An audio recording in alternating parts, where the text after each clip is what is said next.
Hello, How are you today? I'm doing well. How about you? I'm doing great. We are going to be recording this session if that's okay with you. I'm asking your permission though. Yep, that would be great. All right. Would you mind down in the bottom left corner, if you don't mind, you can click start video so we can see each other.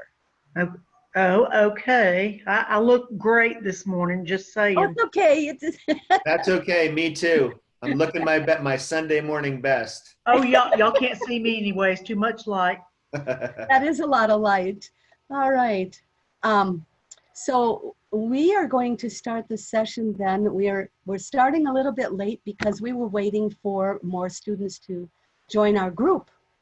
But if they do, we'll catch them up. Okay, Lisa? That'll be fun. My name is Marge, and I'm from Mesa, Arizona.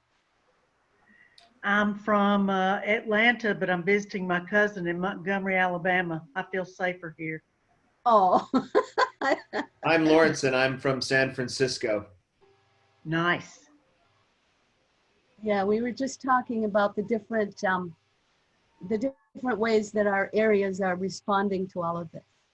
So I will start sharing my screen. We have a list of slides, a presentation that I'd like to share with you. First of all, this is an introduction to Medicare, and what we're hoping to do is get you comfortable with the system, comfortable enough to do your research and make some decisions. Is that what you hope for today? Yes, ma'am. Awesome. All right. Well, we are educators, so we try to help you learn the tools. And that you can find answers like at www.medicare.gov, and that .gov is critical, Yep. and cms.gov. Okay, thank you. Sure. We're not salespeople. I don't work for any insurance company, and I can't make recommendations or medical advice. Okay. All right. So can I ask, what is your purpose? Why are you learning about Medicare today? I'll be 65 on January 1st. Perfect. Well, And you I are, just retired in the middle of all this mess. Oh, wow. that was good timing, actually. All right. So that answers a lot of questions, and you're definitely starting early, something I didn't do. And so I ended up making a couple of mistakes. So congratulations on being proactive. That's perfect. These are some quick bullet points about Medicare. Started in the 60s to help elderly Americans cope with the rising cost of health insurance. Social Security is in charge, and we're going to cover these parts, A, B, C, and D, which are different coverages and different rates. There are a lot of moving parts to Medicare, and we'll try to cover the basics today. All right. If you have any questions, please stop me and ask your questions, okay? Okay. All right. So first, we're going to look at Part A.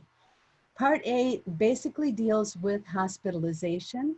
And what I did there was, I have to shrink my screen a little bit because my controls for the meeting are in the way. I right-clicked on the link and opened it in a new tab.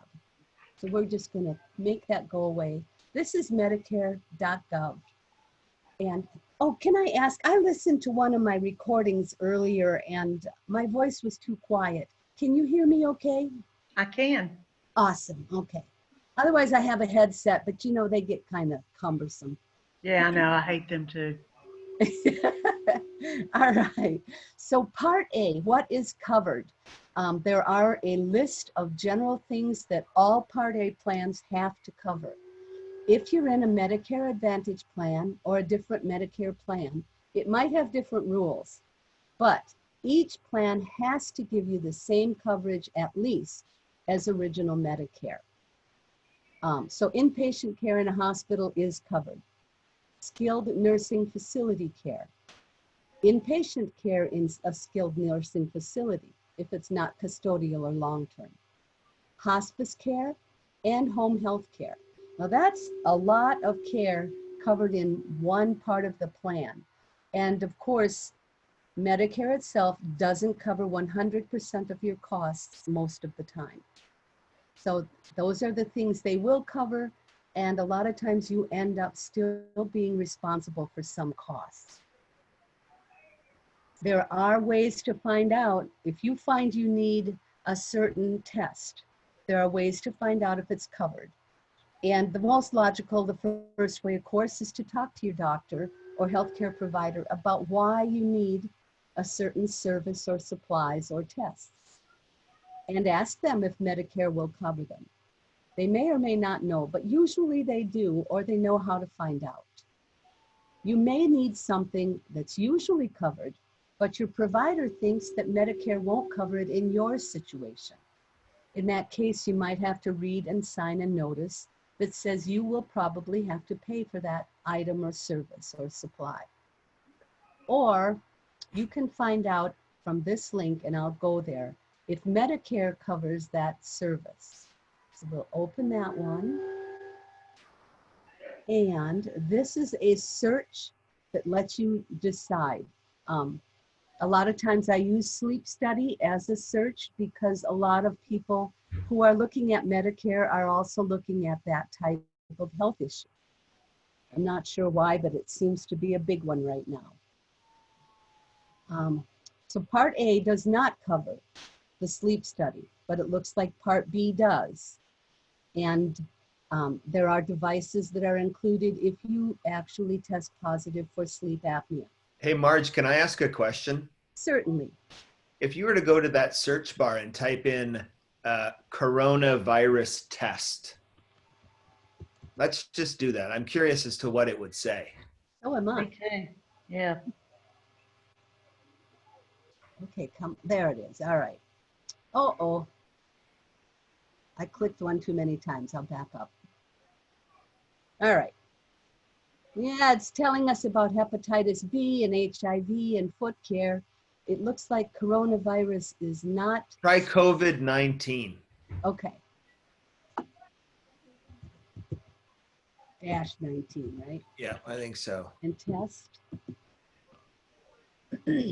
They may have set up a specific area of their site. Ah, and Here look we what go. it's called, coronavirus test. That might be a small glitch in the search engine function. So Medicare Part D does cover that test. Yep, that was my understanding too. Okay, I didn't really know that, but it makes sense because they do want you to know. So it's awesome. Telehealth. Hey, Lisa, I have a question. Sure. Since you've just retired, did you have full health insurance coverage at the job that you just retired from? Yes. Okay, so now that's ending, and so you have to figure out what comes next, right? Well, they're offering me COBRA benefits, and I know how expensive they are, but the company's going to pay the first 3 months coverage and then pay the normal employer coverage on the second 3 months. And then I hope that my lump sum's going to cover me through the rest of the year till I can apply for my Social Security. Yes. Oh. Well, and you said you turned 65 in January, was it? Yeah, January 1st. Yeah. So and I guess Marge will cover it. There's some key enrollment dates that are going to matter to you, Yeah. so that you don't have to pay any penalties. Yes. Yes, and you want to avoid those. And that was the part I mentioned earlier that I didn't look into early enough. I waited until my birthday month. Yeah, I'm not going to do that. I've read that already. Awesome. Good for Good. you. All right. So this is how you find out. It's a real simple thing, how you find out if a test or service is covered. And there are 3 main factors in how Medicare decides: federal and state law, national coverage decisions made by Medicare, and local decisions made by the companies in each state that process claims for Medicare. Those are your normal health insurance companies in your state. Yep. So we'll just move on. That's just a quick overview of Part A. Part B is intended to reimburse expenses, like everyday expenses, like a doctor visit, a blood test. maybe getting a broken arm set, that kind of thing. This is the same disclaimer about how any Medicare plan has to cover the original Medicare basic services. So Marge, it sounds like at 65, if you want sufficient coverage, you have to have, not have to, it would be safer to have some combination of Part A, Part B, and you haven't gotten there yet, but maybe even Part D as well. Does that sound right? I think that's where the majority of people do end up. That's where I ended up. Yes, because, you know, as you're getting toward retirement age, you are looking at maybe more health concerns, the type of things that might need all three of those plans. All right. It also covers, Part B also covers preventive services like your well checkup every year, maybe mammograms, those kind of things. Also covers things like clinical research, ambulance services, durable medical equipment, wheelchairs, that kind of thing. Mental health, whether it's inpatient or outpatient or partial, and limited prescription drugs on an outpatient basis. I never ran into any that were actually covered that way, but it says they can be.